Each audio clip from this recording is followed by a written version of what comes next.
속보, 경악. 이렇게 온 국민이 욕해도 홍명보 사퇴하지 않는 이유, 역대급 경악.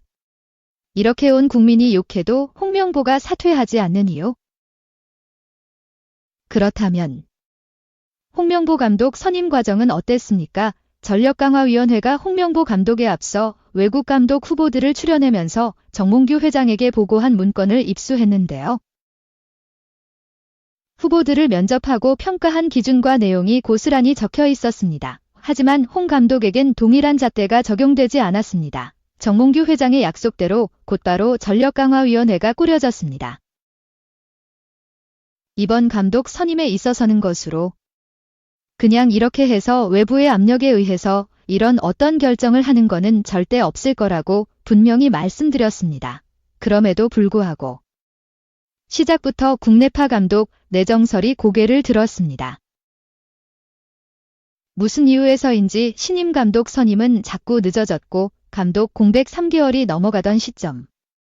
정혜성 전력강화위원장이 전격 사의를 표명했습니다. 홍명보 감독도 현재의 축구협회를 강하게 비판했습니다.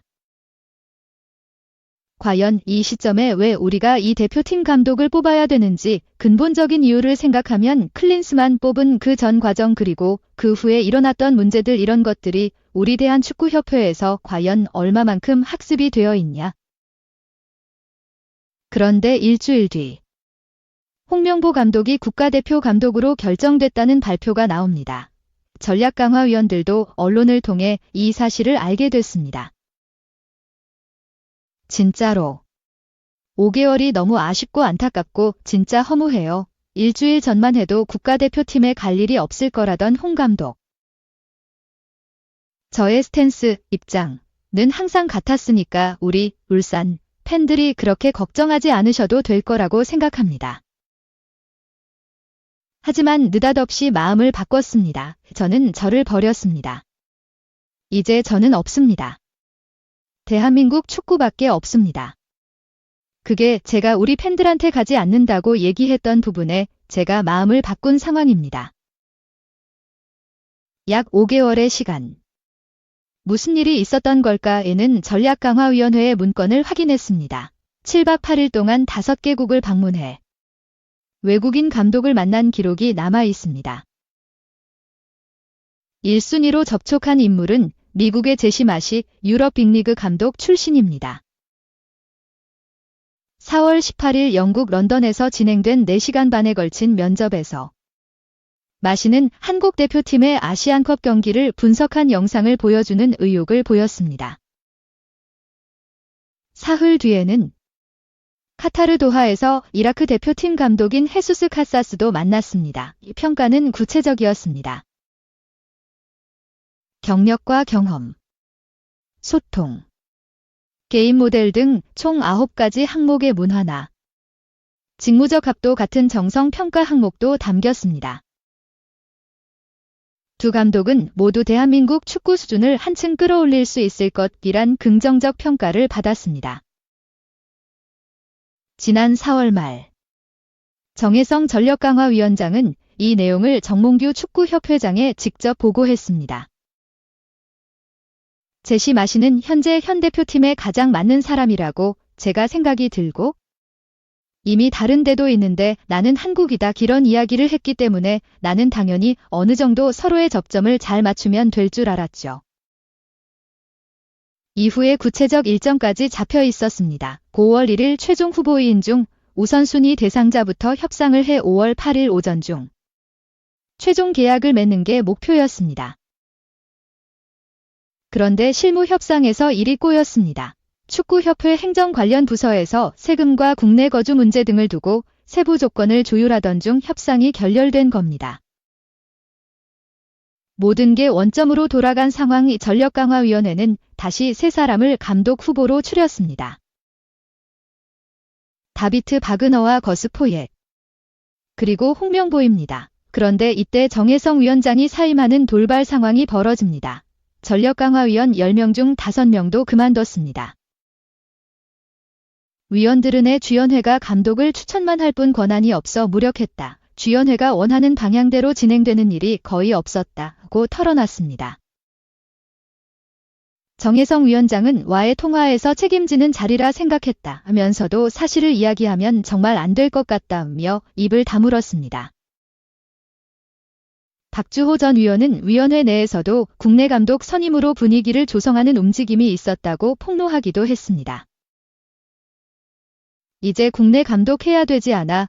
이러면서 국내 감독 좋은 감독 많은데 외국 감독님에 대해서는 설명할 때 이거는 안 좋고 저건 안 좋고 이런 얘기를 쫙 해요. 근데 국내 감독님한테 그런 게 아예 없어요. 뭐가 좋다 뭐가 안 좋다가 없어요. 그냥 다 좋다. 결국 협회는 이임생 기술발전위원장 겸 기술총괄 이사가 선임 작업을 이어받도록 했습니다. 이 이사는 2박 4일 일정으로 서둘러 유럽으로 감독 후보 면접을 떠났습니다. 빅리그 감독 출신인 박은어와 포예투 후보는 파워포인트나 경기 영상까지 활용해 한국 축구 대표팀 운영 계획에 대해 설명했습니다. 그런데 정작 이 이사의 선택은 감독설에 불쾌감을 표시해온 홍명보 감독을 설득하는 것이었습니다. 7월 5일 금요일 경기를 마치고 돌아오는 홍명보 감독님 집 앞에서 밤 11시경에 만났습니다. 홍명보 감독님에게 몇 차례 한국 축구의 철학과 게임 모델을 연결해서 A 대표팀과 연령별 대표팀의 연속성과 발전을 위해서 헌신해 달라는 부탁을 몇 차례나 드렸습니다. 다른 후보자들처럼 프리젠테이션을 하는 과정은 없었습니다. 김판곤 위원장과 감독님께서 시스템을 만들면서 이제 선임을 했는데 결과적으로는 그 시스템을 버리면서 선임을 하는 지금 결과가 나왔거든요. 전강위에서 그래서 가장 높은 점수를 받았다고 해서 저는 그래서 만난 거지. 그 시스템이 어떻게 된 거는 제가 알 수 있는 일은 아니라고 생각합니다. 142일의 일정이 마지막 며칠 급박한 결정으로 마무리된 겁니다. 왜 홍명보 감독에게는 문화 적합도, 직무 적합도로 다음과 같이 대여섯 가지가 종합하면 한 열 몇 가지가 우리가 한번 제시될 텐데 오늘 이렇게 만났으니까 한 3, 4일 후에 이걸 같이 PT했으면 좋겠다. 그래서 정확하게 한번 들어보고 싶다. 이렇게 왜 하지 않았는가 저는 거기에 대해서 의문을 제기합니다. 이 과정에 대해 이임생 이사는 사퇴하지 않은 전력강화위원 5명의 동의를 받아 감독 추천 업무를 이어갔다고 했습니다. 정 회장의 간섭도 없었다고 강조했습니다. 회장님이 저에게 모든 권한을 주셨기 때문에 이번 감독 결정은 투명하게 절차대로 제 스스로가 결정을 했습니다. 그런데 축구협회 정관에는 각 분과위원회 위원은 다른 분과위원회 위원을 겸임할 수 없다고 적혀 있습니다. 이임생 기술위원장이 전력강화위원장을 겸임할 수는 없다는 뜻입니다. 분과위원은 겸임하지 못한다고 하는 그 취지에 저촉되는 것이죠. 그런데 협회 해명 자료에는 그러한 이사회가 전력강화위원도 아닌 이임생 이사에게 그런 권한을 부여했다는 어떤 근거도 찾을 수가 없거든요. 또 각 분과위원회는 7인 이상 위원으로 구성한다는 규정도 있습니다. 성원이 제대로 된 위원회에 들어와서 사실상 거기서 과반수 이상의 동의를 얻어서 홍명보 감독님을 선임하는 게 맞을 거고요. 이렇게 휘뚜루마뚜루로 번갯불에 콩 구워 먹듯이 할 거는 아니라고 저는 생각합니다. 이에 대해 축구협회는 이임생 이사가 두 위원장을 겸임한 것이 아니라 기술본부를 총괄하는 기술총괄 이사로 관련 업무를 진행한 것이라고 밝혔습니다. 또 정혜성 위원장 사임 단계에서 이미 3명의 후보가 압축돼 있었기 때문에 남은 전력강화위원 5명에게는 진행 상황을 공유하고 동의 의견을 확인한 것이라고 설명했습니다. 제 대답이 아니더라도 누구든지 공정하다고 볼 수 없겠죠. 파리올림픽 축구 진출 실패라든지 이번 감독 선임 사태까지 해서 정말 어마어마한 일들이 벌어지고 있는데 이게 독립된 하나의 사건이 아니라 협회의 무능력과 무책임과 불공정이 계속 만들어내고 있는 하나의 연속된 흐름이거든요. 저는 앞으로 계속 빚어질 거라고 봅니다.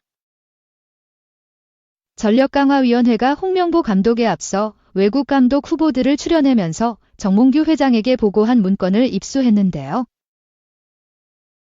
후보들을 면접하고 평가한 기준과 내용이 고스란히 적혀 있었습니다. 하지만 홍 감독에겐 동일한 잣대가 적용되지 않았습니다. 정몽규 회장의 약속대로 곧바로 전력강화위원회가 꾸려졌습니다. 이번 감독 선임에 있어서는 것으로 그냥 이렇게 해서 외부의 압력에 의해서 이런 어떤 결정을 하는 거는 절대 없을 거라고 분명히 말씀드렸습니다. 그럼에도 불구하고 시작부터 국내파 감독 내정설이 고개를 들었습니다. 무슨 이유에서인지 신임 감독 선임은 자꾸 늦어졌고 감독 공백 3개월이 넘어가던 시점. 정혜성 전력강화위원장이 전격 사의를 표명했습니다. 홍명보 감독도 현재의 축구협회를 강하게 비판했습니다. 과연 이 시점에 왜 우리가 이 대표팀 감독을 뽑아야 되는지 근본적인 이유를 생각하면 클린스만 뽑은 그 전 과정 그리고 그 후에 일어났던 문제들 이런 것들이 우리 대한축구협회에서 과연 얼마만큼 학습이 되어 있냐. 그런데 일주일 뒤 홍명보 감독이 국가대표 감독으로 결정됐다는 발표가 나옵니다. 전략강화위원들도 언론을 통해 이 사실을 알게 됐습니다. 홍명보 감독으로 발표됐는데? 진짜로. 5개월이 너무 아쉽고 안타깝고 진짜 허무해요. 일주일 전만 해도 국가대표팀에 갈 일이 없을 거라던 홍 감독. 저의 스탠스, 입장은 항상 같았으니까 우리 울산 팬들이 그렇게 걱정하지 않으셔도 될 거라고 생각합니다. 하지만 느닷없이 마음을 바꿨습니다. 저는 저를 버렸습니다. 이제 저는 없습니다. 대한민국 축구밖에 없습니다. 그게 제가 우리 팬들한테 가지 않는다고 얘기했던 부분에 제가 마음을 바꾼 상황입니다. 약 5개월의 시간. 무슨 일이 있었던 걸까?